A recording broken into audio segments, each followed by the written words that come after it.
Hello everyone, कैसे हो आप सब। एक बार पुनः स्वागत है आप सभी का हमारे अपने YouTube channel Shiv coaching classes पर। उम्मीद करता हूं आप सभी मस्त होंगे, बेहतर होंगे, आप सभी की पढ़ाई भी अच्छे से चल रही होगी। तो आज की इस वीडियो में हम चैप्टर 1 स्टार्ट कर रहे हैं। चैप्टर 1 हमारा है sexual reproduction in flowering plant, यानी कि पुष्पीय पादपों में लैंगिक जनन। तो किसी भी फ्लावरिंग प्लांट के अंदर लैंगिक जनन कैसा होता है, सबसे पहले तो हम ये समझेंगे। उसके बाद हम देखेंगे कि एक फ्लावर जो होता है उस फ्लावर में कौन कौन से इंपॉर्टेंट पार्ट होते हैं, यानी कि स्ट्रक्चर ऑफ फ्लावर, पुष्प की संरचना देखने वाले हैं। उसके बाद हम आप लोगों को यहाँ पे पूरा का पूरा एंथर यानी कि जो पराग कोष होता है, पराग कोष की संरचना देखेंगे। और पराग कोष की जो संरचना होती है, उसके पराग कोष की कौन कौन सी भित्तियां होती है, यानी पराग कोष की जो आंतरिक संरचना होती है, उसके बारे में भी यहाँ पे पूरा का पूरा डिस्कस करने वाले हैं। तो चलिए सबसे पहले हम समझते हैं थोड़ा सा यहाँ पे कि लैंगिक जनन होता क्या है। ठीक है, क्योंकि हमारा चैप्टर ही किसके ऊपर बेस है, लैंगिक जनन के ऊपर, यानी कि सेक्सुअल रिप्रोडक्शन के ऊपर। तो लैंगिक जनन की अगर हम बात करते हैं तो लैंगिक जनन एक ऐसा जनन होता है जिसमें आपको याद रखना है, सबसे पहले तो युग्मक का निर्माण होता है। यानी अगर लैंगिक जनन हो रहा है तो सबसे पहले क्या होगा, गैमेट का फॉर्मेशन होगा, यानी कि युग्मक का क्या होगा, निर्माण होगा। तो किसी भी लैंगिक जनन में क्या होगा, सबसे पहले तो युग्मक का निर्माण होगा। फिर युग्मक जब आपस में मिलते हैं तो उस प्रक्रिया को हम क्या बोलते हैं, उस प्रक्रिया को हम बोलते हैं निषेचन। और दूसरी इंपॉर्टेंट चीज क्या है कि निषेचन होगा। अगर लैंगिक जनन हो रहा है तो उसमें निषेचन यानी कि फर्टिलाइजेशन जो है अवश्य आप लोगों को देखने को मिलेगा। तीसरी इंपॉर्टेंट चीज क्या है कि इसमें जाइगोट का फॉर्मेशन होगा। क्या होगा, इसमें जाइगोट का यानी कि युग्मनज का फॉर्मेशन होगा। किसका फॉर्मेशन होगा, जाइगोट यानी कि युग्मनज का क्या होगा, फॉर्मेशन होगा। तो सबसे पहले तो आपको याद रखना है कि लैंगिक जनन एक ऐसा जनन है जिसमें विशिष्ट इकाइयां, जिन्हें कि हम युग्मक कहते हैं, इनका निर्माण होता है। और ये युग्मक जब आपस में मिलते हैं तो इस प्रक्रिया को हम निषेचन बोलते हैं। और निषेचन के बाद एक द्विगुणित संरचना का निर्माण होता है जिसको हम बोलते हैं जाइगोट यानी कि युग्मनज। अब युग्मक की अगर हम बात करते हैं तो युग्मक जो है दो प्रकार के बनेंगे। एक तो बनेगा हमारा मेल गैमेट और दूसरा बनेगा हमारा क्या, फीमेल गैमेट। यानी कि एक हमारा बनेगा नर युग्मक और दूसरा हमारा क्या बनेगा, मादा युग्मक। तो नर युग्मक और मादा युग्मक की अगर हम बात करते हैं तो नर युग्मक और मादा युग्मक जब आपस में मिलेंगे तो इस प्रक्रिया को हम बोलते हैं निषेचन। तो ये मान लीजिए क्या हो गया, ये मान लीजिए हमारा नर युग्मक हो गया। अब ये नर युग्मक जब मिलेगा किसमें से, मादा युग्मक से, तो इस प्रक्रिया को हम क्या बोलते हैं, इस प्रक्रिया को हम बोलते हैं निषेचन। यानी नर युग्मक जब मादा युग्मक से मिलेगा तो इस प्रक्रिया को हम बोलते हैं निषेचन यानी कि फर्टिलाइजेशन। तो अगर आपसे ये क्वेश्चन पूछा जाता है कि युग्मक की सूत्र गुणिता क्या होती है, मतलब गुण सूत्रों की संख्या अगर आपसे पूछी जाती है तो हमेशा आपको याद रखना है कि चाहे वो हमारा मेल गैमेट हो चाहे वो हमारा फीमेल गैमेट हो, दोनों कैसे होते हैं, अगुणित होते हैं। यानी युग्मक हमेशा कैसे होते हैं, अगुणित होते हैं, हेप्लॉइड होते हैं। ये चीज आपको याद रखना है क्योंकि एग्जाम में कई बार पूछा जाता है कि युग्मक की सूत्र गुणिता बताइए। तो युग्मक की सूत्र गुणिता हमेशा आपको याद रखना है कि युग्मक कैसे होते हैं। तो हमेशा याद रखना है कि युग्मक कैसे होते हैं, तो युग्मक अगुणित होते हैं। कैसे होते हैं, युग्मक जो होते हैं ये अगुणित होते हैं, यानी कि ये क्या कैसे होते हैं, हेप्लॉइड होते हैं। कैसे होते हैं, ये हेप्लॉइड होते हैं। ठीक है, चलिए अब नर युग्मक जब मादा युग्मक से मिलेगा तो क्या हो गया, इस प्रक्रिया को हम बोलते हैं निषेचन यानी कि फर्टिलाइजेशन। अब इसके बाद क्या बनेगा, अब इसके बाद बनता है जाइगोट। क्या बनता है, इसके बाद बनता है जाइगोट। तो जब नर युग्मक मादा युग्मक के साथ मिला तो एक इस प्रकार से डिप्लॉइड संरचना बनती है। कैसी संरचना बनती है, एक डिप्लॉइड संरचना बनती है। ठीक है, डिप्लॉइड यानी कि द्विगुणित संरचना बनती है। ठीक है, एक यहां पे द्विगुणित संरचना बनती है और इस द्विगुणित यानी कि डिप्लॉइड संरचना को हम क्या बोलते हैं, जाइगोट बोलते हैं या हम युग्मनज बोलते हैं। क्या बोलते हैं, युग्मनज बोलते हैं। और यही जाइगोट या युग्मनज, ये जो जाइगोट बना है, ये जाइगोट या युग्मनज आगे चल के किस में बदल जाता है, एम्ब्रियो में बदल जाता है। किस में बदल जाता है, एम्ब्रियो में, यानी कि भ्रूण में बदल जाता है। और फिर इस भ्रूण के द्वारा जो है एक नए प्लांट का यानी कि एक नए पौधे का निर्माण हो जाता है। तो सिंपल सी प्रक्रिया है कि लैंगिक जनन एक ऐसा जनन है जिसमें युग्मक का निर्माण होता है और ये युग्मक अगुणित होते हैं। जब ये अगुणित युग्मक आपस में मिलते हैं तो एक द्विगुणित संरचना का निर्माण होता है जिसको हम बोलते हैं जाइगोट यानी कि युग्मनज। और ये जाइगोट या युग्मनज आगे चल के किस में बदल जाता है, भ्रूण में बदल जाता है। और फिर इस भ्रूण के थ्रू एक नए पौधे का निर्माण होगा। चूंकि भ्रूण किसके अंदर होते हैं, हमेशा आपको याद रखना कि भ्रूण जो होते हैं ये बीज के अंदर होते हैं। किसके अंदर होते हैं, बीज के अंदर। तो जब हम किसी भी बीज को जमीन में गाड़ते हैं या किसी भी जमीन में लगाते हैं जब बीज को, तो उसमें से आप लोग देखेंगे कि एक नए प्लांट का निर्माण होता है। तो वो जो न्यू प्लांट ग्रोथ कर रहा है, उसका निर्माण हो रहा है, उसका निर्माण किसमें से होता है? तो बीज का जो भ्रूण होता है, उस भ्रूण से ही न्यू प्लांट का यानी कि एक नए पौधे का डेवलपमेंट होता है। तो आपको ये प्रक्रिया समझ में आ गई कि लैंगिक जनन है क्या। तो लैंगिक जनन एक ऐसा जनन है जिसमें युग्मक का निर्माण होता है, और जब ये युग्मक आपस में मिलते हैं, जिस प्रक्रिया को हम निषेचन बोलते हैं, निषेचन के परिणाम स्वरूप होता क्या है कि जब दो अगुणित युग्मक मिलते हैं, यानी कि जब नर व मादा युग्मक मिलते हैं, तो एक द्विगुणित संरचना यानी कि जाइगोट या युग्मनज का निर्माण होता है, और यही जाइगोट या युग्मनज आगे चल के भ्रूण में बदल जाता है, और फिर इसी भ्रूण के माध्यम से एक नए पौधे का निर्माण होता है। तो यह प्रक्रिया आपको समझ में आ गई होगी। अब अगर हम बात करते हैं किसी भी फ्लावर की, तो ये आपको याद रखना है कि जो पूरा का पूरा हमारा चैप्टर है ये फ्लावर पर ही आधारित है। जो पहला टॉपिक है आपके एनसीईआरटी का वो है फ्लावर की संरचना। तो सबसे पहले तो हमको फ्लावर की बेसिक इंफॉर्मेशन पूरी की पूरी होनी चाहिए। कोई भी क्वेश्चन आपका नहीं छूटेगा। आपको करना क्या है कि बस स्टार्टिंग से लेकर के एंड तक यानी कि शुरू से लेकर अंत तक आपको पूरा का पूरा वीडियो देखना है। पूरे के पूरे टॉपिक कॉन्सेप्ट आपको समझ में आ जाएंगे। अब हम बात करते हैं फ्लावर की। तो फ्लावर से संबंधित जो सबसे पहला क्वेश्चन पूछा जाता है वो पहला क्वेश्चन ये है कि फ्लावर एक्चुअल में है क्या, पुष्प जो है क्या। तो आपको याद रखना है कि पुष्प जो होता है क्या है, तो पुष्प एक रूपांतरित प्ररोह है। क्या है? पुष्प एक रूपांतरित प्ररोह है। ठीक है, रूपांतरित प्ररोह है। तो यह चीज आपको याद रखना है। पुष्प क्या है? तो पुष्प एक रूपांतरित प्ररोह है। ठीक है, यानी कि फ्लावर जो होता है यह एक मॉडिफाइड सूट होता है। क्या होता है? फ्लावर जो होता है यह एक मॉडिफाइड सूट होता है। क्या होता है? फ्लावर जो है यह एक मॉडिफाइड सूट होता है। क्या होता है? Modified suit. यानी जो प्ररोह वाला भाग होता है, ऊपर वाला भाग होता है जिसको हम कहते हैं तने वाला भाग। क्योंकि आप जब भी किसी बीज को जमीन में लगाते हैं तो उसके बाद आपको दो भाग निकलते हुए दिखाई देते हैं। एक भाग जमीन के ऊपर साइड निकलता है जिसको हम बोलते हैं प्रांकुर, और दूसरा भाग जमीन के नीचे साइड जाता है जिसको हम बोलते हैं मूलांकुर। यह चीज आप लोगों ने क्लास 11th में पढ़ रखी है। तो मूलांकुर से आपको पता है कि जड़ का निर्माण होता है, और प्रांकुर यानी कि जो प्ररोह वाला भाग होता है, जमीन के ऊपर वाला भाग होता है, तने वगैरह वाला जो भाग होता है, यही भाग आगे चल के रूपांतरित होता है और रूपांतरित होकर के पुष्प का निर्माण करते हैं। तो सबसे पहली चीज तो आपको याद रखना है कि फ्लावर से संबंधित अगर कोई पॉइंट आपको याद रखना है कि तो फ्लावर है क्या, तो आपको याद रखना है पुष्प क्या होता है। तो पुष्प एक रूपांतरित प्ररोह होता है। पहली चीज आपको क्लियर हो गई होगी। अब आपको दूसरी इंपॉर्टेंट चीज ये याद रखना है कि जो फ्लावर है ये किसके अंदर आपको दिखाई देते हैं। तो जो भी आवृतबीजी पादप होते हैं स्पेशली उनके अंदर आपको देखने को मिलेगा कि फ्लावर जो है लगते ही लगते हैं। जीवन काल की किसी ना किसी अवस्था में हो सकता है कुछ पौधे ऐसे होते हैं जिसमें स्टार्टिंग से फ्लावर नहीं लगते हैं, किसी में 1 साल बाद फ्लावर लगना स्टार्ट होते हैं, किसी में 2 साल बाद, तो किसी में 10 साल के बाद फ्लावर लगना स्टार्ट होते हैं। पर कोई भी ऐसे पौधे जिनमें जीवन काल की किसी ना किसी अवस्था में फ्लावर लगते हैं उनको हम पुष्पीय पौधे बोलते हैं, यानी कि आवृतबीजी पौधे बोलते हैं। तो अब पुष्प की अगर हम बात करते हैं तो पुष्प ही किसी भी पौधे के क्या होते हैं? जनन अंग होते हैं। क्या होते हैं? पुष्प ही किसी पौधे के क्या होते हैं? जननांग होते हैं। क्या होते हैं? जननांग होते हैं। यानी किसी भी फ्लावर में अगर हम जनन अंगों की बात करते हैं, चाहे वो हमारा नर युग्मक हो चाहे मादा युग्मक हो, ये किनके अंदर बनते हैं। तो स्पेशली आपको देखना है कि जो नर युग्मक होता है और मादा युग्मक इनका निर्माण कहां होता है, तो फ्लावर के अंदर ही होगा। अब आपको यह समझना है कि फ्लावर जो है किसी भी पौधे के क्या होते हैं? जननांग होते हैं। यानी कि नर जननांग और मादा जननांग जो दोनों होते हैं, यानी कि मेल रिप्रोडक्टिव सिस्टम और फीमेल रिप्रोडक्टिव सिस्टम दोनों जो होते हैं ये फ्लावर के अंदर ही उपस्थित होते हैं। तो फ्लावर में आप देखेंगे कि जननांग जो है आपको दिखाई देते हैं। ठीक है, तो किसी भी पुष्प के अंदर जो है मेल रिप्रोडक्टिव सिस्टम और फीमेल रिप्रोडक्टिव सिस्टम यानी कि दोनों के दोनों मादा जनन अंग और नर जनन अंग दोनों जो है पुष्प के अंदर ही उपस्थित होते हैं। अब कुछ पुष्प क्या होते हैं? एक लिंगी होते हैं। यानी किसी किसी पुष्प में आपको क्या देखने को मिलेगा कि नर युग्मक अलग होगा और मादा युग्मक यानी कि मादा जनन अंग जो है अलग पौधे में रहेगा। यानी एक ही पुष्प में नर व मादा जनन अंग उपस्थित नहीं होते हैं।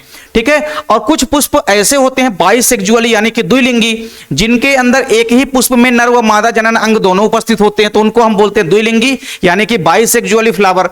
तो एक चीज तो आपको क्लियर हो गई कि फ्लावर जो होता है यह एक रूपांतरित प्ररोह होता है, और जो पुष्प होते हैं ये किसी पौधे के जनन अंग होते हैं यानी कि जननांग होते हैं। अब जननांग की अगर हम बात करते हैं तो दो प्रकार के जननांग जो है यहां पे हमको देखने को मिलेंगे। ठीक है, एक तो हमको मिलेगा क्या? एक तो हमको देखने को मिलेगा नर जननांग। क्या होगा? एक तो हमको देखने को मिलेगा नर जननांग और दूसरा होता है मादा जननांग। दूसरा क्या हो गया, मादा जननांग हो गया, यानी कि फीमेल रिप्रोडक्टिव सिस्टम हो गया, या फीमेल रिप्रोडक्टिव ऑर्गन्स आप कह सकते हैं, ठीक है। तो दूसरा हमारा क्या हो गया, मादा जननांग हो गया। दूसरा हमारा क्या हो गया, मादा जननांग हो गया।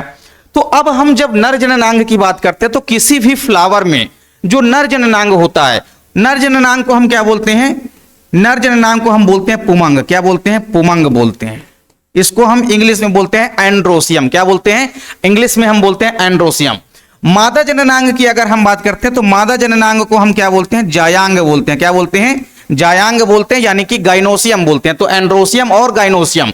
तो किसी भी पुष्प में अगर हम आपसे पूछें कि नर जननांग कौन सा होता है, यानी कि नर जनन अंग कौन सा होता है, नर जनन भाग कौन सा होता है, तो आप बताएंगे पुमंग होता है, यानी कि एंड्रोसियम होता है। और किसी भी फ्लावर में जो मादा जननांग होता है ये क्या होता है हमारा, तो ये होता है हमारा जायांग। ठीक है, तो दोनों चीजें आपको क्लियर याद रखनी है। अब इसके बाद अगर हम बात करते हैं पुमंग की, तो पुमंग की यूनिट क्या होती है, अक्सर आपको यूनिट इनकी पूछी जाती है। तो पुमंग की यूनिट आपको याद रखना है कि पुमंग की जो इकाई होती है, यानी पुमंग की जो इकाई होती है, यानी कि पुमंग की जो यूनिट होती है वो कहलाती है पुंकेसर। क्या कहलाती है, पुमंग की जो इकाई होती है यानी जो यूनिट होती है वो क्या कहलाती है, पुंकेसर कहलाती है। वहीं अगर हम जायांग की बात करते हैं तो जायांग की इकाई यानी कि जायांग की जो यूनिट होती है वो क्या कहलाती है, तो जायांग की इकाई जो होती है ये अंडप या स्त्री केसर कहलाती है। क्या कहलाती है, ये कहलाती है स्त्री केसर, या आप अंडप भी लिख सकते हैं। ठीक है, तो स्त्री केसर या आप लोग क्या लिख सकते हैं, स्त्री केसर या अंडप। ठीक है, स्त्री केसर या अंडप। तो इतनी सारी चीजें आपको क्लियर हो गई होगी कि पुष्प क्या है, तो एक रूपांतरित प्ररोह होता है। फिर पुष्प जो है आवृत्तबीजी पौधों का विशिष्ट लक्षण होता है। पुष्प ही किसी भी पौधे के जननांग होते हैं, यानी कि दोनों के दोनों जननांग जो होते हैं ये पुष्प के अंदर ही उपस्थित होते हैं। तो पुष्प के अंदर एक तो नर जननांग देखने को मिलेगा और दूसरा कौन सा जननांग देखने को मिलेगा, दूसरा मिलेगा मादा जननांग। तो नर जननांग कौन सा होता है, किसी पुष्प के अंदर पुमंग होता है, और पुमंग की इकाई क्या होती है, पुंकेसर होती है, यानी कि स्टैमेन होती है। वहीं अगर हम बात करते हैं मादा जननांग की, तो मादा जननांग कौन सा होता है, जायांग होता है, और जायांग की जो यूनिट होती है वो होती है स्त्री केसर या अंडप। इसको हम इंग्लिश में बोलते हैं पिस्टिल या कार्पल भी आप लिख सकते हैं। ठीक है, तो स्त्री केसर को हम क्या बोलते हैं, स्त्री केसर को हम बोलते हैं पिस्टिल, और अंडप को हम बोलते हैं कार्पल। ठीक है, तो इतनी सारी चीजें आपको क्लियर हो गई होगी कि पुष्प एक रूपांतरित प्ररोह है। पुष्प के अंदर किसी प्रकार से जननांग आपको दिखाई देंगे, आपको नर जननांग दिखाई देगा, मादा जननांग दिखाई देगा। तो यानी आप ये कह सकते हैं कि पुष्प ही किसी पौधे के जननांग होते हैं। तो नर जननांग हमारा हो गया पुमंग और मादा जननांग हमारा क्या हो गया, जायांग। इनकी इकाई क्या होती है, तो पुमंग की इकाई हो गई पुंकेसर जिसको हम स्टैमेन बोलते हैं, और जायांग की इकाई स्त्री केसर हो गई यानी कि अंडप हो गई। अब हम बात करते हैं किसी भी पुष्प की संरचना की। आपको नॉर्मल सा एक संरचना यानी कि एक नॉर्मल सा डायग्राम आना चाहिए किसी फ्लावर का, क्योंकि जब तक आपको फ्लावर के सभी पार्टों के बारे में पता नहीं होगा आप आगे की चीजें नहीं समझ सकते हैं। तो किसी भी फ्लावर की संरचना की अगर हम बात करते हैं तो फ्लावर की संरचना में आपको याद रखना है कि 4 मुख्य भाग होते हैं। कितने भाग होते हैं, किसी भी फ्लावर की संरचना में आप देखेंगे 4 मुख्य भाग होते हैं। ठीक है, तो फ्लावर की संरचना में आपको 4 मुख्य भाग दिखाई देंगे। ठीक है, 4 मुख्य भाग दिखाई देंगे। तो 4 मुख्य भाग आपको याद रखना है सबसे पहले कौन कौन से होते हैं। ठीक है, तो सबसे पहले तो आपको याद रखना है पहला जो इंपॉर्टेंट पार्ट होता है वो होता है बाह्य दलपुंज। क्या होता है, बाह्य दलपुंज। ठीक है, तो ये हो गया पहला पार्ट, पहला इंपॉर्टेंट पार्ट हो गया। ठीक है, किसी फ्लावर का जो पहला इंपॉर्टेंट भाग होता है वो होता है बाह्य दलपुंज। बाह्य दलपुंज को हम क्या बोलते हैं, बाह्य दलपुंज को हम बोलते हैं इंग्लिश में कैलिक्स। क्या बोलते हैं, कैलिक्स बोलते हैं। फिर इसके बाद हमारा दूसरा जो इंपॉर्टेंट भाग होता है वो होता है दलपुंज। दूसरा इंपॉर्टेंट भाग कौन सा है, दलपुंज।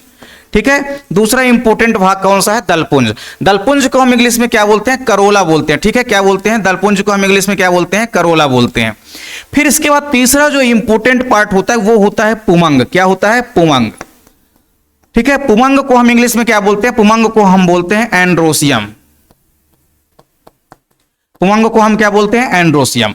और इसके बाद जो चौथा इंपॉर्टेंट पार्ट होता है वो होता है हमारा जायांग। कौन सा होता है, वो हमारा होता है जायांग। तो ये हो गया हमारा जायांग। जायांग को हम क्या बोलते हैं, गाइनोसियम बोलते हैं। ठीक है, क्या बोलते हैं, गाइनोसियम बोलते हैं। तो कैलिक्स, करोला, एंड्रोसियम और गाइनोसियम यानी कि दलपुंज, बाह्य दलपुंज, पुमंग और जायांग, ये चारों इंपॉर्टेंट पार्ट होते हैं किसी भी फ्लावर के। दोनों इंपॉर्टेंट पार्ट है, आपको याद रखना है। ठीक है, सबसे पहले अगर हम बात करते हैं बाह्य दलपुंज की, तो बाह्य दलपुंज आप किसी भी फ्लावर में देखेंगे आपको हरे रंग से दिखाई देते हैं। जैसे आप लोग इस नॉर्मल से फ्लावर में आप लोग देखेंगे कि ये जो आपको दिखाई दे रहे हैं, ठीक है, ये जो आपको यहां पे दिखाई दे रहे हैं ग्रीन कलर की, ये जो ग्रीन कलर से आपको दिखाई दे रहे हैं ये होते हैं सेपल। क्या होते हैं? सेपल। और सेपल क्या होते हैं? तो सेपल जो है ये कैलिक्स की इकाई होती है, यानी कि बाह्य दलपुंज की जो इकाई होती है उसको हम बोलते हैं बाह्य दल। ठीक है, तो सेपल को आप लोग हिंदी से क्या लिख सकते हैं? सेपल को हम हिंदी में क्या बोलते हैं? बाह्य दल। क्या बोलते हैं? बाह्य दल। तो बाह्य दलपुंज की इकाई बाह्य दल कहलाती है, यानी कि सेपल कहलाती है। और सेपल के समूह को हम क्या बोलेंगे? गाइनोसियम बोलेंगे। क्या बोलेंगे? सॉरी, गाइनोसियम नहीं बोलेंगे, सेपल के समूह को हम क्या बोलेंगे? कैलिक्स बोलेंगे, यानी कि कैलिक्स को हम क्या बोलेंगे? बाह्य दलपुंज बोलेंगे। तो सिंपल सी बात है, आपको क्लियर हो गई होगी। सबसे पहले हमने आपको क्या बताया कि आपको ग्रीन कलर के, आप देख सकते हैं ये सबसे बाहरी पार्ट होता है किसी भी फ्लावर का, सबसे बाहरी पार्ट ये देख सकते हैं आप लोग, ये किसी फ्लावर का जो बाहरी पार्ट होता है वो हमारा कहलाता है सेपल, यानी कि बाह्य दल। और बाह्य दल किसकी इकाई है? तो ये बाह्य दलपुंज की इकाई होती है। ठीक है, तो सबसे पहले अगर हम बात करते हैं किसकी? सबसे पहले अगर हम बात करते हैं बाह्य दलपुंज की, तो बाह्य दलपुंज आपको हरे रंग के दिखाई देंगे। कैसे दिखाई देंगे? ग्रीन कलर के दिखाई देते हैं। पहली चीज क्या है? ग्रीन कलर के होते हैं। दूसरी इंपॉर्टेंट चीज क्या याद रखना है कि ये किसी भी फ्लावर का सबसे बाहरी भाग होता है। क्या होता है? किसी फ्लावर का सबसे बाहरी भाग होता है, यानी किसी फ्लावर का ये सबसे बाहरी चक्र होता है। इनकी संख्या जरूर हर एक फ्लावर में अलग अलग हो सकती है, लेकिन इसका आपको याद रखना है कि दो इंपॉर्टेंट पॉइंट इसके आपको याद रखना है। सबसे पहले इंपॉर्टेंट पॉइंट क्या है कि ये जो हमारा बाह्य दलपुंज होता है, बाह्य दलपुंज हरे रंग से दिखाई देता है। ठीक है, बाह्य दलपुंज कैसे दिखाई देता है? हरे रंग से दिखाई देता है। और बाह्य दलपुंज की जो इकाई होती है वो कहलाती है सेपल, यानी कि बाह्य दल कहलाती है। क्या कहलाती है? बाह्य दलपुंज की जो इकाई होती है, बाह्य दलपुंज की जो इकाई होती है, बाह्य दलपुंज की जो यूनिट होती है, यानी जो इसकी इकाई होती है वो क्या कहलाती है? तो इसकी इकाई क्या कहलाती है? सेपल कहलाती है। क्या कहलाती है? इसकी इकाई जो है सेपल कहलाती है। सेपल कहलाती है, यानी कि बाह्य दल कहलाती है। क्या कहलाती है? बाह्य दल कहलाती है। तो किसी भी फ्लावर का जो पहला इंपॉर्टेंट पार्ट होता है वो होता है बाह्य दलपुंज। तो बाह्य दलपुंज में आपने क्या देखा कि ये हरे रंग के होते हैं, ये फ्लावर का सबसे बाहरी भाग होता है। और बाह्य दलपुंज की जो इकाई होती है वो बाह्य दल कहलाती है, या इंग्लिश में आप लोग क्या कह सकते हैं? सेपल कह सकते हैं। तो आप लोगों को कई सेपल जो है किसी फ्लावर के अंदर दिखाई देते हैं, और यही सेपल के समूह को हम क्या बोलते हैं? बाह्य दलपुंज बोलते हैं। यानी बाह्य दलपुंज की जो यूनिट होती है उसको हम बोलते हैं बाह्य दल। तो कई सारे बाह्य दल को जब हम एक साथ बोलेंगे तो हम क्या बोलेंगे? बाह्य दलपुंज बोलेंगे। तो पहला पॉइंट आपको क्लियर हो गया होगा, बाह्य दलपुंज। तो बाह्य दलपुंज हरे रंग के होते हैं, बाहरी भाग होता है फ्लावर का सबसे, और इसकी इकाई जो है सेपल कहलाती है, यानी कि बाह्य दल कहलाती है। अब हम बात करते हैं दलपुंज की। तो दलपुंज की अगर हम बात करते हैं तो दलपुंज में आप लोग क्या देखेंगे कि दलपुंज की जो इकाई होती है वो दल कहलाती है। क्या कहलाती है? दलपुंज की जो इकाई होती है वो दल कहलाती है। दल को हम लोग क्या बोल सकते हैं? दल को हम लोग इंग्लिश में क्या बोलते हैं? पेटल बोलते हैं। ठीक है, तो दलपुंज की इकाई दल कहलाती है, यानी कि पेटल कहलाती है। अब अगर हम बात करते हैं दलपुंज की, तो ये अलग अलग रंग के होते हैं, यानी कि ये रंग बिरंगे होते हैं। इनका काम क्या होता है? फ्लावर को आकर्षित करना या फ्लावर को आकर्षक बनाना। ठीक है, जिस कारण से कोई भी कीट या कोई भी पक्षी जो है इनकी ओर आकर्षित आसानी से हो सके, क्योंकि जब भी कोई कीट आसानी से इनकी ओर आकर्षित होगा तभी तो परागण की, यानी कि पॉलिनेशन की प्रक्रिया संपन्न होगी। ठीक है, तो दलपुंज क्या होता है? तो आपको याद रखना है दलपुंज जो है ये दूसरा सबसे बाहरी चक्र होता है किसी भी फ्लावर का, और इसकी इकाई दल कहलाती है, यानी कि पेटल कहलाती है। ये अलग अलग रंग के होते हैं। अगर रंगों की हम बात करते हैं तो ये अलग अलग रंग के होते हैं। ठीक है, यानी कि ये रंग बिरंगे होते हैं, इनका रंग एक सा नहीं होता। अलग अलग फ्लावर के अंदर दल की संख्या कैसी होती है? संख्या भी अलग अलग होती है, और रंग भी क्या होता है? अलग अलग होता है। ठीक है, तो अलग अलग रंग के होते हैं। दलपुंज की अगर हम बात करते हैं तो ये अलग अलग रंग के होते हैं। ठीक है, और इनका काम क्या होता है? पुष्प को आकर्षक बनाना। इनका काम क्या है? पुष्प को आकर्षक बनाना। इनका काम है पुष्प को आकर्षक बनाना, ताकि कीट इनकी ओर आसानी से आ सके और परागण की प्रक्रिया जो है संपन्न हो सके। परागण की प्रक्रिया क्या होती है ये अभी जस्ट इसके आगे हम लोग पढ़ने वाले हैं। ठीक है, तो सबसे पहले हमने आपको क्या बताया कि किसी भी फ्लावर के 4 इंपॉर्टेंट पार्ट होते हैं। सबसे पहला जो इंपॉर्टेंट पार्ट है वो है हमारा बाह्य दलपुंज। तो बाह्य दलपुंज जो होता है ये किसी फ्लावर का सबसे बाहरी भाग होता है। इसकी इकाई जो है सेपल कहलाती है, यानी कि बाह्य दल कहलाती है। फिर हम आ जाते हैं किसमें, दलपुंज में। तो दलपुंज की इकाई दल कहलाती है, यानी कि पेटल कहलाती है। दलपुंज अलग अलग रंग के होते हैं, यानी कि रंग बिरंगे होते हैं। इनका काम होता है पुष्प को आकर्षक बनाना, ताकि कोई भी कीट जो है आसानी से इनकी ओर आ सके, यानी कि आकर्षित हो सके, और इसके परिणाम स्वरूप परागण की प्रक्रिया जो है संपन्न हो सके। फिर तीसरा जो इंपॉर्टेंट पार्ट है वो है हमारा पुमंग, जिसको हम बोलते हैं एंड्रोसियम। ठीक है, पुमंग की अगर हम बात करते हैं तो पुमंग की जो इकाई होती है, पुमंग की जो इकाई होती है ये क्या कहलाती है, पुमंग की इकाई कहलाती है पुंकेसर। क्या कहलाती है, पुमंग की जो इकाई होती है ये कहलाती है पुंकेसर, यानी कि स्टेमेन। ठीक है, पुमंग की इकाई क्या कहलाती है, पुंकेसर कहलाती है, यानी कि स्टेमेन कहलाती है। अब अगर पुमंग की हम बात करते हैं तो पुमंग जो है किसी फ्लावर के आंतरिक चक्र होते हैं। पुमंग और जायांग जो होते हैं ये किसी फ्लावर के आंतरिक भाग होते हैं। दलपुंज और बाह्य दलपुंज ये किसी फ्लावर के बाहरी पार्ट होते हैं, जो कि आंतरिक पार्ट को सुरक्षा प्रदान करते हैं। ये बाहरी चक्र होते हैं जो कि आंतरिक चक्रों की, यानी कि पुमंग और जायांग की रक्षा करने का, प्रोटेक्शन करने का कार्य करते हैं, सुरक्षा करने का कार्य करते हैं। तो एंड्रोसियम की अगर हम बात करते हैं तो इसकी इकाई क्या होती है, पुंकेसर होती है, यानी कि पुमंग की इकाई क्या हो गई, पुंकेसर हो गई। पुमंग की खास बात क्या है कि किसी भी फ्लावर का जो नर जनन अंग होता है वो हमारा क्या होता है, पुंकेसर होता है। ठीक है, यानी पुंकेसर चूंकि किसकी इकाई है, पुमंग की इकाई है, तो पुमंग हमारा क्या होता है, तो पुमंग आपको याद रखना है, पुमंग जो है किसी भी फ्लावर का, पुमंग जो है किसी फ्लावर का क्या होता है, नर जनन अंग होता है। क्या होता है, ये किसी भी फ्लावर का नर जनन भाग होता है। ठीक है, नर जनन भाग या नर जनन अंग होता है, ये चीज आपको ध्यान में रखना है। तो आपको इतना समझ में आ गया पुमंग के बारे में कि पुमंग की इकाई पुंकेसर कहलाती है, और पुमंग जो होता है किसी भी पौधे का नर जनन भाग होता है, क्योंकि नर युग्मक का निर्माण जो है पुमंग के अंदर ही होगा, पुमंग के माध्यम से ही नर युग्मक आगे चल के बनेगा। उसी प्रकार अब हम बात करते हैं जायांग की। ठीक है, तो जायांग की अगर हम बात करते हैं तो जायांग की जो यूनिट होती है या जो इकाई होती है वो क्या कहलाती है, स्त्री केसर कहलाती है। क्या कहलाती है, स्त्री केसर कहलाती है।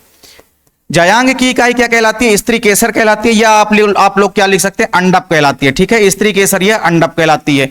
स्त्री केसर को आप लोग पिस्टिल भी लिख सकते हैं। क्या लिख सकते हैं आप लोग, पिस्टिल भी लिख सकते हैं। और अंडप को हम क्या बोलते हैं, कार्पल बोलते हैं। तो चारों भाग आपको समझ में आ गए होंगे। सबसे पहला भाग है कि बाएं दलपुंज, बाएं दलपुंज को हम इंग्लिश में कैलिक्स बोलते हैं। ये हरे रंग के होते हैं, पुष्प का सबसे बाहरी भाग होता है। इसकी इकाई सेपल कहलाती है, यानी कि बाएं दल कहलाती है, जो कि आप लोगों ने फ्लावर में देख भी लिया। ठीक है, फ्लावर की संरचना में हमने सबसे पहले आपको क्या बताया कि ये हमारा सबसे बाहरी भाग है किसी फ्लावर का, जो कि क्या कहलाता है, सेपल कहलाता है। ठीक है, सेपल किसकी इकाई है, तो ये कैलिक्स की, यानी कि बाएं दलपुंज की इकाई होती है। अब इसके बाद हमने आपको क्या बताया कि जो दलपुंज होते हैं, दलपुंज की इकाई क्या होती है, दल होती है, यानी कि पेटल होती है। तो आप लोग देख सकते हैं यहां पे पिंक कलर के 1 2 और ये 3 यहां पे आपको दल जो है दिखाई दे रहे हैं, यानी कि पेटल दिखाई दे रहे हैं। पेटल को हम क्या बोलते हैं, पेटल को हम बोलते हैं दल। क्या बोलते हैं, पेटल को हम बोलते हैं क्या, दल। ठीक है, पेटल को हम बोलते हैं दल। ठीक है, तो दल आप लोग यहां पे नोट कर लेंगे। तो पेटल को हम क्या बोलते हैं, दल बोलते हैं। तो पेटल जो है इसी प्रकार से ये जो आपको दिखाई दे रहा है, जिसको आप लोग पंखुड़ियां बोलते हैं, अपनी ग्रामीण भाषा में आप लोग क्या बोलते हैं, पंखुड़ियां। तो यहां पे 1 2 3 यहां पे आपको 3 पंखुड़ियां, यानी कि 3 यहां पे आपको दल जो है दिखाई दे रहे हैं। तो किसी भी दलपुंज की जो इकाई होती है वो दल कहलाती है। तो आपको कई सारे दल जो है किसी भी फ्लावर के अंदर इस प्रकार से कई सारे दल जो है दिखाई देते हैं। फिर इसके बाद हमने तीसरा इंपॉर्टेंट पॉइंट डिस्कस किया, एंड्रोसियम। तो एंड्रोसियम में हमने क्या बताया कि ये नर जननांग होता है। क्या होता है, किसी भी फ्लावर का जो नर जननांग होता है, यानी कि जो नर जनन अंग होता है वो क्या कहलाता है, वो हमारा एंड्रोसियम होता है, यानी कि पुमंग होता है। तो पुमंग की इकाई क्या होती है, पुंकेसर होती है। क्या होती है, पुमंग की इकाई पुंकेसर होती है। अब आप लोग यहां पे देखेंगे पुंकेसर की संरचना जो होती है, पुंकेसर की संरचना में आपको 2 मुख्य रूप से इंपॉर्टेंट पार्ट दिखाई देते हैं। ये वाली जो स्ट्रक्चर आपको दिखाई दे रही है, ये वाली स्ट्रक्चर आपकी क्या कहलाती है, पुंकेसर कहलाती है। क्या कहलाती है, पुंकेसर। तो यहां पे एक पुंकेसर हो गया, ये दूसरा पुंकेसर हो गया, ये हमारा तीसरा पुंकेसर हो गया, और ये चौथा पुंकेसर हो गया। ठीक है, तो अलग अलग पौधे में पुंकेसर की संख्या क्या होती है, अलग अलग होती है। तो ये जो पुंकेसर होता है, स्टेमेन होता है, स्टेमेन यानी कि जो पुंकेसर होता है, ये पुंकेसर किसकी इकाई है, तो ये पुंकेसर जो होता है पुमंग की इकाई होती है। ठीक है, तो पुमंग की इकाई पुंकेसर है, और हर एक फ्लावर में अलग अलग पुंकेसर जो है पाए जाते हैं। पुंकेसर की संख्या हर एक फ्लावर के अंदर अलग अलग हो सकती है। तो तो पुंकेसर के स्ट्रक्चर की अगर हम बात करते हैं तो पुंकेसर की संरचना में आपको दो इंपॉर्टेंट पार्ट दिखाई देते हैं। एक तो ये फूला हुआ भाग, जो ऊपर का भाग है, ये फूला हुआ भाग, इसको हम क्या बोलते हैं, इस वाले भाग को हम बोलते हैं एंथर। क्या बोलते हैं, इस वाले भाग को हम बोलते हैं एंथर, यानी कि हम इसको क्या बोलते हैं, परागकोश। क्या बोलते हैं, परागकोश यानी कि एंथर। क्या बोलते हैं, परागकोश यानी कि एंथर। फिर इसके बाद ये जो लंबा वाला जो भाग है, डंठल वाला भाग जो आपको दिखाई दे रहा है, इसको हम क्या बोलते हैं, इसको हम बोलते हैं फिलामेंट। ये जो लंबा वाला भाग दिखाई देता है, इसको हम क्या बोलते हैं, फिलामेंट कहते हैं, यानी इसको हम हिंदी में इसको हम क्या बोलते हैं, हिंदी में इसको हम बोलते हैं पुतंतु। क्या बोलते हैं, इसको हम हिंदी में इसको हम बोलते हैं पुतंतु। तो आपको यह क्लियर हो गया होगा कि जो हमारा पुमंग होता है, पुमंग यानी कि हमारा जो एंड्रोसियम होता है, पुमंग की इकाई होती है पुंकेसर, और पुंकेसर दो भागों से मिलकर के बना होता है। ये आप लोग देख सकते हैं, ये एक पुंकेसर की संरचना है। पुंकेसर की संरचना में दो भाग दिखाई देते हैं, एक तो ऊपर का ये फूला हुआ भाग, फैला हुआ भाग दिखाई देता है, और दूसरा ये लंबा वाला भाग आपको दिखाई देता है। तो ऊपर का ये जो भाग होता है, फूला हुआ भाग जो आपको दिखाई दे रहा है, इन सबको हम क्या बोलते हैं, इनको हम बोलते हैं एंथर, यानी कि हम इसको बोलते हैं परागकोश। और दूसरा जो लंबा वाला भाग होता है पुंकेसर का, इसको हम बोलते हैं पुतंतु, यानी कि फिलामेंट बोलते हैं। तो दोनों चीजें आपको क्लियर हो गई। अब इसके बाद हम बात करते हैं जायांग की। तो जायांग की जो इकाई होती है वो कहलाती है स्त्री केसर, यानी कि पिस्टिल। अब स्त्री केसर की अगर हम बात करते हैं तो स्त्री केसर जो है तीन भागों से मिलकर के बना होता है। ठीक है, किसी भी स्त्री केसर की संरचना की अगर हम बात करते हैं तो स्त्री केसर की जो संरचना होती है वो तीन भागों से मिलकर के बनी होती है। ठीक है, तो इस प्रकार से आपको एक स्त्री केसर की स्ट्रक्चर यहां पे समझनी है आसानी से। तो ये हमारे पास एक स्त्री केसर की संरचना है। अब इस स्त्री केसर यानी कि पिस्टिल की संरचना में आपको तीन इंपॉर्टेंट पार्ट दिखाई देते हैं। ये जो अंडाकार भाग आपको दिखाई दे रहा है, इसको हम क्या बोलते हैं, इसको हम बोलते हैं ओवरी। क्या बोलते हैं, इसको हम बोलते हैं ओवरी, यानी कि अंडाशय। ये हमारा कौन सा भाग है, ये है अंडाशय यानी कि ओवरी। ठीक है, तो पिस्टिल का जो सबसे फूला हुआ भाग और सबसे नीचे का जो अंडाकार भाग होता है, इसको हम बोलते हैं ओवरी यानी कि अंडाशय। फिर ये जो आपको लंबा पाइप नुमा भाग दिखाई दे रहा है, इसको हम क्या बोलते हैं, इसको हम बोलते हैं वर्तिका। क्या बोलते हैं, इसको हम बोलते हैं वर्तिका, या इसको हम क्या बोलते हैं इंग्लिश में इसको बोलते हैं स्टाइल। क्या बोलते हैं, स्टाइल। तो स्टाइल, ये वर्तिका जो है लंबा वाला भाग होता है। फिर इसके बाद ये जो सबसे ऊपरी वाला भाग होता है, सबसे ऊपर का जो फूला हुआ भाग है, इसको हम बोलते हैं स्टिग्मा। क्या बोलते हैं, इसको हम बोलते हैं स्टिग्मा, या इसको हम हिंदी में बोलते हैं वर्तिकाग्र। क्या बोलते हैं, इसको हम बोलते हैं वर्तिकाग्र। तो यहां पे आपको क्या समझ में आया कि जो पिस्टिल की संरचना होती है, ठीक है, जो पिस्टिल की संरचना होती है, पिस्टिल की संरचना, अगर आपके एग्जाम में पिस्टिल की संरचना आती है तो आप लोग आसानी से ये बना देंगे। ठीक है, पिस्टिल की संरचना यानी कि स्त्री केसर की संरचना। तो स्त्री केसर की संरचना की अगर हम बात करते हैं तो स्त्री केसर की संरचना में हमको तीन इंपॉर्टेंट भाग दिखाई देते हैं। पहला भाग होता है स्टिग्मा, जो कि सबसे ऊपरी भाग होता है। इसी भाग में आकर के जब परागकण गिरता है तो उस प्रक्रिया को हम क्या बोलते हैं, परागण बोलते हैं। क्या बोलते हैं, परागण बोलते हैं, यानी कि पॉलिनेशन बोलते हैं। तो ये हमारा सबसे ऊपरी वाला भाग हो गया स्टिग्मा, जो कि परागकण को ग्रहण करने का काम करती है।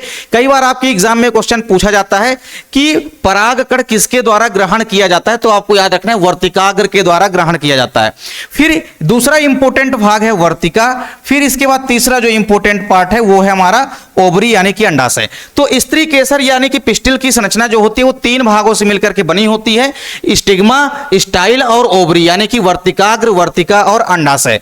तो ये चीज तो आप लोगों को समझ में आ गई कि वर्तिकाग्र क्या है, वर्तिका का कौन सा है, और पूरा का पूरा जो हमारा अंडाशय है ये कौन सा भाग होता है। तो ये आप लोग आसानी से देख सकते हैं। ये जो सबसे फूला हुआ भाग आपको दिखाई दे रहा है, ये वाला भाग, इस वाले भाग को हम क्या बोलते हैं, ये वाला भाग है अंडाशय। ये वाला भाग जो होता है ये क्या होता है, ये वाला भाग है ओवरी। क्या है, ये वाला जो भाग होता है ये वाला भाग है हमारा ओवरी यानी कि अंडाशय। तो ये फ्लावर का ओवरी यानी कि अंडाशय होता है। ठीक है, ये अंडाशय है, ओवरी यानी कि अंडाशय। ठीक, अब अंडाशय के ऊपर का जो लंबा वाला भाग होता है, ये वाला पूरा भाग है, ये वाला, ये जो लंबा वाला भाग है पूरा, इसको हम क्या बोलते हैं, इसको हम बोलते हैं स्टाइल यानी कि वर्तिका। तो ये वाला जो भाग होता है, सबसे लंबा वाला जो फ्लावर का भाग होता है, इस लंबे वाले भाग को हम बोलते हैं स्टाइल यानी कि वर्तिका। क्या बोलते हैं इसको हम बोलते हैं वर्तिका। फिर जो सबसे ऊपरी वाला भाग होता है, जो हमने आपको बना के दिखाया था, ऊपरी वाला भाग सबसे क्या कहलाता है, जो कि परागकण को ग्रहण करता है, तो ऊपरी वाला भाग कहलाता है स्टिग्मा। स्टिग्मा यानी कि ये कहलाता है वर्तिकाग्र। क्या कहलाता है, ये कहलाता है वर्तिकाग्र। ठीक है, तो ये चीज आपको ध्यान में रखनी है। तो किसी भी फ्लावर की संरचना में 4 इंपॉर्टेंट भाग होते हैं। पहला है बाह्य दल पुंज, तो बाह्य दल पुंज की इकाई कहलाती है बाह्य दल, और कई सारे बाह्य दल आपको हरे रंग के दिखाई देते हैं, ये फ्लावर का सबसे बाहरी भाग होता है। फिर इसके बाद हमने आपको बताया दूसरा भाग दलपुंज, दलपुंज की इकाई क्या कहलाती है, दल कहलाती है। तो कई प्रकार की दल यानी कि पंखुड़ियां जो है आपको अलग अलग फ्लावर में दिखाई देते हैं, और ये फ्लावर को आकर्षक बनाते हैं, अलग अलग रंग के होते हैं, रंग बिरंगे होते हैं, इनकी ओर कीट आकर्षित होते हैं, तभी जाके परागण की प्रक्रिया जो है संपन्न होती है। फिर इसके बाद हमने आपको क्या बताया कि तीसरा इंपॉर्टेंट भाग होता है पुमंग, और पुमंग की इकाई क्या कहलाती है, पुमंग की इकाई कहलाती है पुंकेसर, पुंकेसर यानी कि स्टेमेन। तो स्टेमेन जो है ये 2 भागों से मिलकर के बना होता है मुख्य रूप से, एक भाग होता है एंथर और दूसरा भाग होता है फिलामेंट। ठीक है, तो दोनों चीजें आपको समझ में आ गई होगी। अब इसके बाद हमने आपको बताया जायांग की संरचना, तो जायांग की जो इकाई होती है वो कहलाती है स्त्री केसर यानी कि पिस्टिल। ठीक है, तो जायांग की इकाई स्त्री केसर या पिस्टिल कहलाती है, और पिस्टिल जो है 3 भागों से मिलकर के बना होता है। पहला भाग हो गया आपका स्टिग्मा, दूसरा भाग हो गया स्टाइल, और तीसरा भाग हो गया ओवरी। ये तीनों किसके भाग हैं, तो ये तीनों भाग होते हैं, आप लिख सकते हैं, एक हमारा ये वाला पार्ट हो गया, एक ये भाग हो गया, और एक हमारा ये भाग हो गया। ये तीनों के तीनों किसके भाग हैं, तो ये तीनों के तीनों जो है स्त्री केसर के भाग हैं। किसके भाग है, स्त्री केसर के भाग हैं। तो इस प्रकार से आप लोग समझ गए होंगे कि किसी भी फ्लावर की संरचना में 4 इंपॉर्टेंट पार्ट होते हैं, यानी कि 4 प्रमुख भाग होते हैं। इसके अलावा कुछ और इंपॉर्टेंट भाग होते हैं जिनको भी आप लोग यहां पे थोड़ा सा देखेंगे।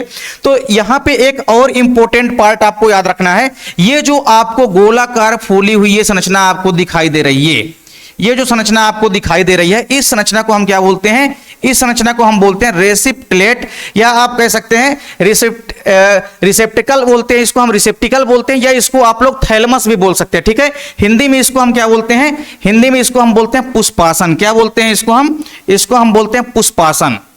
तो पुष्पासन को हम थैलमस भी बोलते हैं। ठीक है, क्या बोलते हैं, पुष्पासन को हम थैलमस भी बोलते हैं इंग्लिश में, और रिसेप्टिकल भी बोलते हैं। क्या बोलते हैं, रिसेप्टिकल भी बोलते हैं और थैलमस भी बोलते हैं। तो आप लोग कंफ्यूज नहीं होइएगा। ठीक है, हो सकता है आपके बुक में यहां पे थैलमस लिखा हो, तो थैलमस या रिसेप्टिकल आप बोल सकते हैं पुष्पासन को।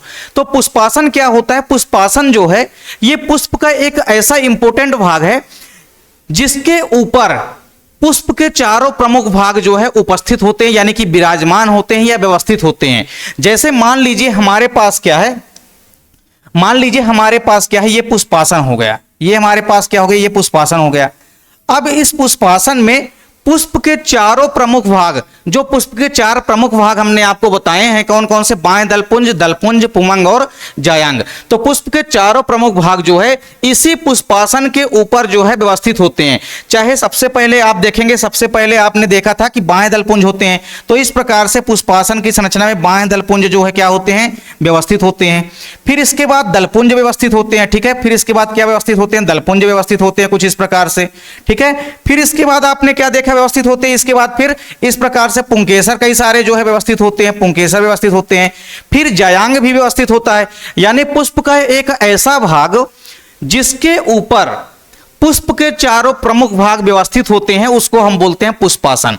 ठीक है, तो पुष्पासन में आपने क्या देखा कि पुष्पासन जो है, पुष्पासन पुष्प का एक ऐसा प्रमुख भाग होता है जिसके ऊपर पुष्प के चारों प्रमुख भाग जो है व्यवस्थित होते हैं। ये हमारा पुष्पासन है, और इसके ऊपर आप लोग देख सकते हैं बाएं दलपुंज उपस्थित है, फिर दलपुंज उपस्थित है, पुंकेसर हमारा यहीं से निकल के ऊपर साइड गया है, और ये जो हमारा पूरा का पूरा स्त्री केसर का भाग है ये भी इसी में उपस्थित है। यानी पुष्पासन जो है पुष्प का एक ऐसा भाग है जिसके ऊपर पुष्प के चारों इंपॉर्टेंट पार्ट जो है व्यवस्थित होते हैं।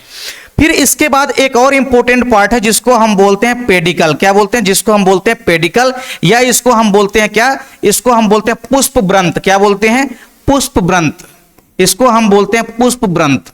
ठीक है, तो पुष्प व्रंत क्या होता है, ये किसी भी फ्लावर का व्रंत या डंठल होता है। ठीक है, किसी भी फ्लावर का व्रंत या डंठल जो होता है वो क्या कहलाता है, पुष्प व्रंत कहलाता है। इसी की सहायता से, ये जो हमारा व्रंत या डंठल दिखाई देता है, इसी की सहायता से जो पौधा होता है उसका जो फ्लावर है, ये जो फ्लावर है इसी डंठल की सहायता से, यानी इसी पुष्प व्रंत की सहायता से ही किसी भी शाखा या टहनी से जुड़ा होता है। तो किसी भी शाखा या टहनी से जो पुष्प जुड़ा होता है वो किसके माध्यम से जुड़ा होता है, तो वो जुड़ा होता है पुष्प व्रंत यानी कि पेडिकल के माध्यम से जुड़ा होता है। तो ये सारे इंपॉर्टेंट पार्ट जो थे फ्लावर की संरचना के, ये हमने आपको एक्सप्लेन कर दिए। सबसे पहले हमने आपको क्या बताया, सबसे पहले हमने आपको बताया क्या, सबसे पहले हमने आपको बताया क्या, बाएं दलपुंज, ठीक है, बाएं दलपुंज। तो पुष्प के 4 प्रमुख भाग जो होते हैं उसमें पहला भाग है बाएं दलपुंज। बाएं दलपुंज की इकाई कहलाती है सेपल यानी कि बाएं दल। बाएं दलपुंज जो होते हैं ये हरे रंग के होते हैं, बाहरी भाग होता है यानी फ्लावर का सबसे बाहरी भाग होता है। इसके बाद हम बात करते हैं दलपुंज की। दलपुंज को हम करोला बोलते हैं इंग्लिश में। दलपुंज की इकाई दल कहलाती है यानी कि पेटल कहलाती है। दलपुंज अलग अलग रंग के होते हैं, पुष्प को आकर्षक बनाते हैं, जिस कारण से परागण की प्रक्रिया संपन्न होती है। और फिर इसके बाद तीसरा इंपॉर्टेंट पार्ट है पुमंग। पुमंग को हम बोलते हैं एंड्रोसियम, और पुमंग की जो इकाई होती है वो क्या कहलाती है, पुंकेसर, ठीक है। और पुंकेसर जो होते हैं, पुंकेसर की संख्या अलग अलग फ्लावर के अंदर अलग अलग हो सकती है। पुंकेसर की संरचना भी हमने आपको दिखाई है। पुंकेसर की संरचना में 2 भाग होते हैं। ऊपर का ये जो भाग होता है, फूला हुआ भाग जो होता है, इसको हम क्या बोलते हैं, इसको हम बोलते हैं परागकोश। और नीचे का जो फैला हुआ भाग होता है, लंबा भाग होता है, व्रंत वाला भाग होता है, इसको हम बोलते हैं फिलामेंट यानी कि पुतंतु बोलते हैं। तो ये बात आपको क्लियर हो गई होगी कि पुंकेसर की संरचना में 2 भाग होते हैं। पहला भाग क्या होता है, पहला भाग होता था एंथर यानी कि परागकोश। पहला भाग कौन सा था, परागकोश। और दूसरा भाग कौन सा होता है, दूसरा भाग होता है पुतंतु। तो 2 इंपॉर्टेंट पार्ट होते हैं पुंकेसर के। और पुंकेसर जो होता है किसी भी पुष्प का नर जनन भाग होता है, क्योंकि इसी के अंदर अभी आप लोग देखेंगे कि आगे चल के नर युग्मक का निर्माण होता है, वो हम आप लोगों को अगली वीडियो में प्रोवाइड कराएंगे। इसके बाद आप लोग देखेंगे जायांग। जायांग की अगर हम बात करते हैं तो जायांग जो होता है इसकी इकाई स्त्री केसर या अंडप कहलाती है। स्त्री केसर की संरचना जो होती है 3 भागों से मिलकर के बनी होती है। कौन कौन सी, वर्तिकाग्र, वर्तिका और अंडाशय, ठीक है। तो ये तीनों भाग होते हैं किसके, जायांग के भाग होते हैं। तो ये पूरे के पूरे इंपॉर्टेंट पार्ट जो है किसी भी फ्लावर की, ये हमने आपको एक्सप्लेन कर दिए। फिर इसके बाद आपको एक चीज और ध्यान में रखना है कि अगर किसी भी फ्लावर की संरचना आपने अच्छे से तैयार कर ली तो ये तो सीधे सीधे 3-4 नंबर में आपके एग्जाम में पूछा जाता है। इसके अलावा एक और स्ट्रक्चर आपको ध्यान में रखनी है जो कि आपके एग्जाम में पूछा जाता है, और ये है कि परागकोश की भित्ति। परागकोश की भित्ति का मतलब यह है कि जब हम किसी परागकोश की संरचना को, उसका हम ट्रांसफर सेक्शन काटते हैं यानी उसका टीएस काटते हैं, तो किसी भी परागकोश की संरचना का जब हम टीएस देखते हैं तो उसका जब हम माइक्रोस्कोप के थ्रू जब देखते हैं तो हमको 4 लेयर दिखाई देती है। कितनी लेयर दिखाई देती है, टोटल 4 लेयर दिखाई देती है। तो परागकोश की अगर आपसे कोई भित्ति पूछे तो आपको याद रखना है कि परागकोश के अंदर टोटल कितनी लेयर होती है, टोटल 4 भित्ति यानी कि 4 लेयर जो है आपको दिखाई देगी। कितनी लेयर दिखाई देती है, 4 लेयर दिखाई देती है। और आप लोगों से अगर यह पूछा जाए कि जो परागकोश की संरचना होती है कैसी होती है, तो परागकोश की जो संरचना होती है आपको याद रखना है कि परागकोश जो होता है, परागकोश चूंकि किसका भाग है, परागकोश भाग होता है किसका, पुंकेसर का। पुंकेसर जो है 2 भागों से मिलकर बना होता था, हमने आपको पहले ही बताया है। एक भाग हमारा है परागकोश और दूसरा क्या है हमारा, पुतंतु। तो जो परागकोश होता है उस परागकोश की अगर हम आंतरिक संरचना देखेंगे तो उसमें हमको भित्तियां नजर आती है, लेयर दिखाई देती है। तो उसमें हमको टोटल 4 लेयर दिखाई देती है। और परागकोश की जो संरचना होती है, आंतरिक संरचना, तो आपको याद रखना है कैसी होती है, चतुष्कोणीय होती है। कैसी होती है, चतुष्कोणीय होती है।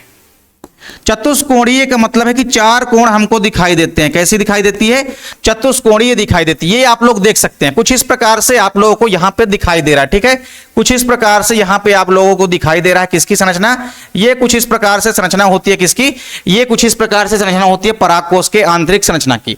तो परागकोश की आंतरिक संरचना की अगर हम बात करते हैं तो चतुष्कोणीय होती है कुछ इस प्रकार से, 1 2 3 4 इस प्रकार से इसमें आपको 4 कोण जो है दिखाई देते हैं। चतुष्कोणीय संरचना होती है। टोटल कितनी लेयर दिखाई देती है परागकोश की भित्ति में, हमको 4 भित्तियां यानी कि 4 लेयर जो है दिखाई देती है। अब चारों लेयर के सबसे पहले तो आपको क्या पता होना चाहिए, चारों लेयर के सबसे पहले तो आपको नाम पता होना चाहिए। क्या पता होना चाहिए सबको, आपको नाम पता होना चाहिए। तो सबसे पहले आप लोग देखेंगे जो पहला इंपॉर्टेंट भाग है यानी कि जो पहली इंपॉर्टेंट लेयर है, सबसे बाहरी लेयर जो होती है, ये आप देख सकते हैं कि मान लीजिए ये हमारी सबसे बाहरी लेयर है परागकोश की। ये जो सबसे बाहरी लेयर होती है, ये परागकोश की ये जो सबसे बाहरी लेयर होती है, ये क्या कहलाती है, ये कहलाती है एपिडर्मिस। क्या कहलाती है, परागकोश की जो सबसे बाहरी लेयर होती है ये कहलाती है एपिडर्मिस। क्या कहलाती है, एपिडर्मिस कहलाती है। एपिडर्मिस को हम क्या बोलते हैं, अधिचर्म बोलते हैं। क्या बोलते हैं, एपिडर्मिस को हम हिंदी में क्या बोलेंगे, अधिचर्म बोलेंगे। अधिचर्म यानी पराग कोश की आंतरिक संरचना जब हम देखते हैं तो हमको टोटल 4 लेयर दिखाई देती है, 4 भित्तियां हमको नजर आती है। सबसे जो बाहरी वाली सिंगल लेयर होती है उसको हम क्या बोलते हैं, उसको हम बोलते हैं एपिडर्मिस, यानी कि हम उसको अधिचर्म बोलते हैं। ठीक है, तो ये एक मोटी लेयर होती है, बाहरी लेयर जो होती है ये एक मोटी लेयर होती है। ठीक है, ये मोटी लेयर होती है जिसको हम बोलते हैं एपिडर्मिस। ठीक है, फिर एपिडर्मिस के जस्ट नीचे, एपिडर्मिस के जस्ट नीचे, एपिडर्मिस के जस्ट नीचे ये जो दूसरी लेयर आपको दिखाई दे रही है, ये तो हमारा बाहरी लेयर हो गया एपिडर्मिस। बाहरी लेयर कौन सी हो गई, बाहरी लेयर तो हो गई ये वाली हमारी एपिडर्मिस। ये भी आप देख सकते हैं, ये सबसे बाहरी लेयर है जिसको हमने बोल दिया क्या, एपिडर्मिस। फिर इसके बाद हमने क्या देखा, जो दूसरी लेयर है, दूसरी लेयर कहलाती है एंडोथीसियम। क्या कहलाती है, पहली लेयर कौन सी कहला गई, एपिडर्मिस कहला गई। फिर एपिडर्मिस के जस्ट नीचे, एपिडर्मिस के जस्ट नीचे, एपिडर्मिस के जस्ट नीचे एक लेयर होती है ये वाली लेयर। तो एपिडर्मिस के जस्ट नीचे एक और लेयर होती है इस प्रकार से। ठीक है, एपिडर्मिस के जस्ट नीचे एक और लेयर होती है इस प्रकार से। तो ये एपिडर्मिस के जस्ट नीचे जो दूसरी लेयर होती है इसको हम बोलते हैं एंडोथीसियम। क्या बोलते हैं, इसको हम बोलते हैं एंडोथीसियम। क्या बोलते हैं, इसको हम बोलते हैं एंडोथीसियम। ठीक है, एंडोथीसियम, एंडोथीसियम यानी कि अंतः स्तर। क्या बोलेंगे इसको हम बोलेंगे अंतः स्तर। ठीक है, अंतः स्तर, इसको हम बोलेंगे हिंदी में अंतः स्तर। क्या बोलेंगे, अंतः स्तर, इसको हम बोलेंगे अंतः स्तर। ठीक है, अंतः स्तर। तो किसी भी पराग कोश की आंतरिक संरचना में हमको जो 4 लेयर दिखाई देती है, सबसे बाहरी लेयर कौन सी हो गई, एपिडर्मिस।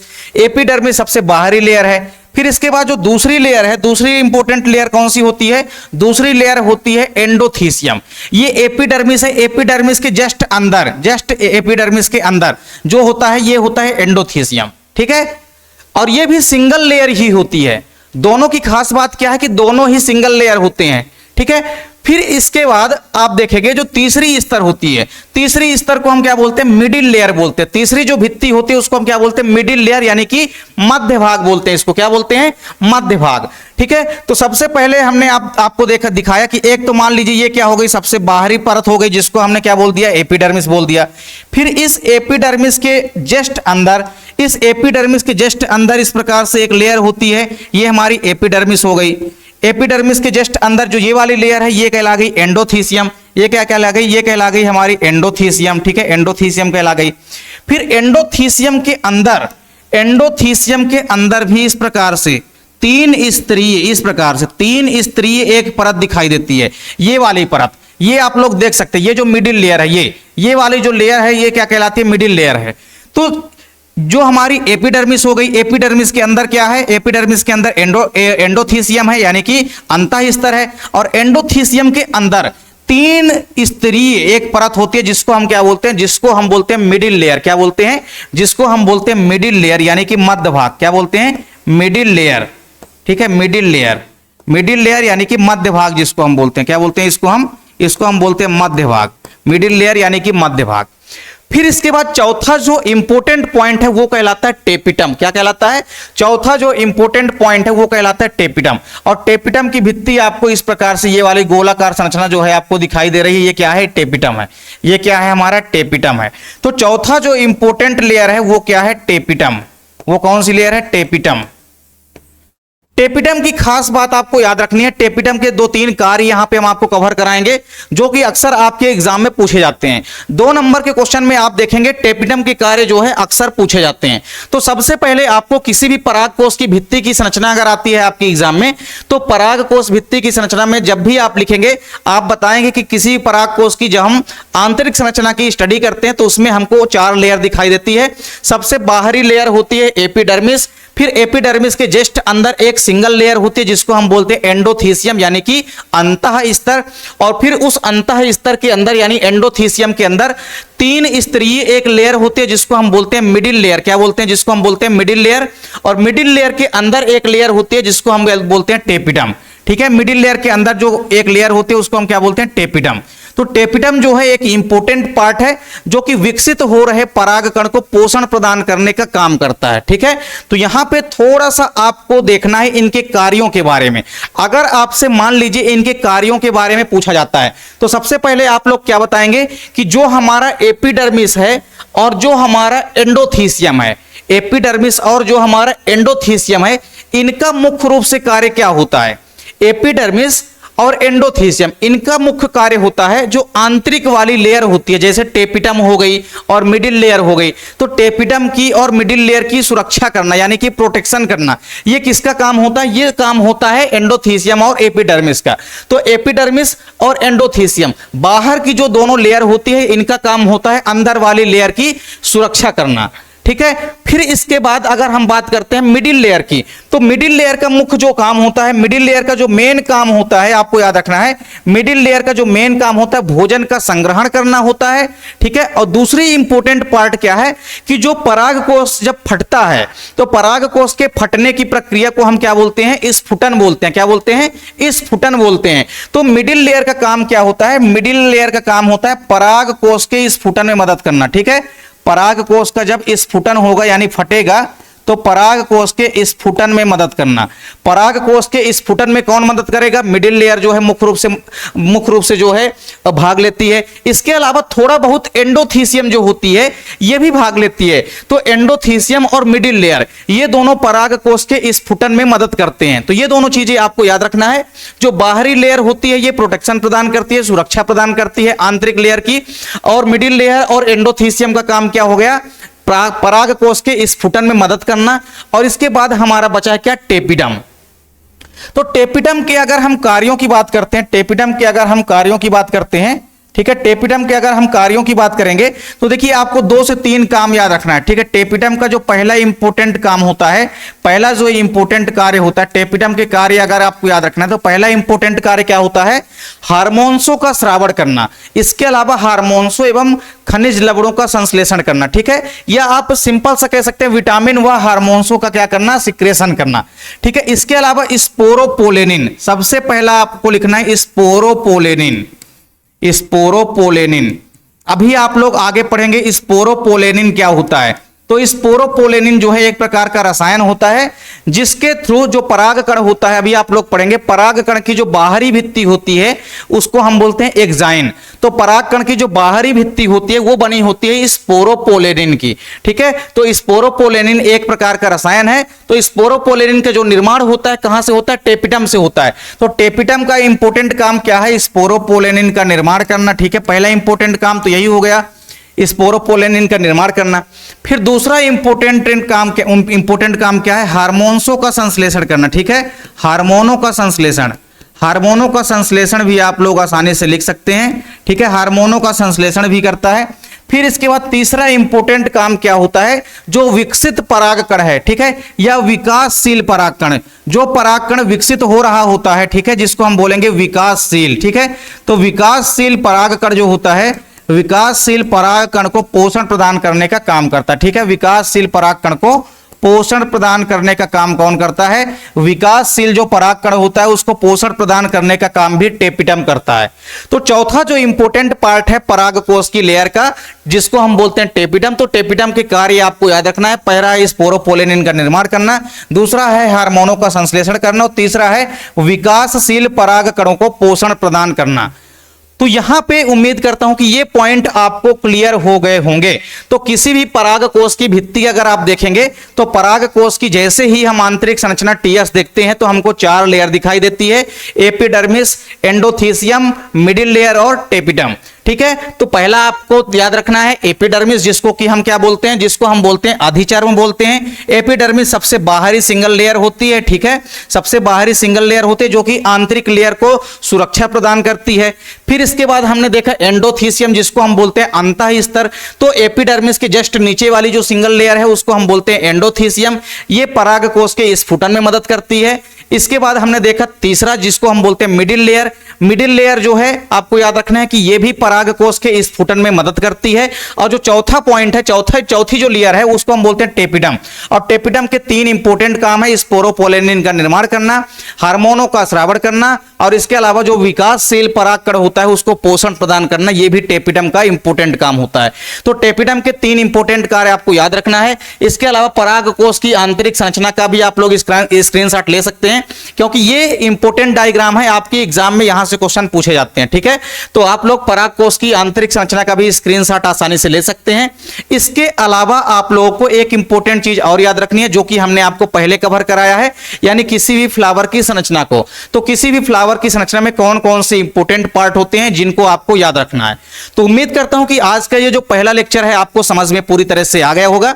इसके बाद हम अगली वीडियो जो है उसमें परागकण के बारे में, यानी कि जो हमारा पूरा का पूरा नर युग्मक होता है, यानी कि नर जननांग है, उसके बारे में पूरी की पूरी डिटेल में इंफॉर्मेशन आपको प्रोवाइड कराएंगे। तो उम्मीद करता हूं कि ये वीडियो आपको पसंद आई होगी। मिलते हैं आप लोगों से नेक्स्ट वीडियो में, तब तक के लिए जय हिंद, वंदे मातरम।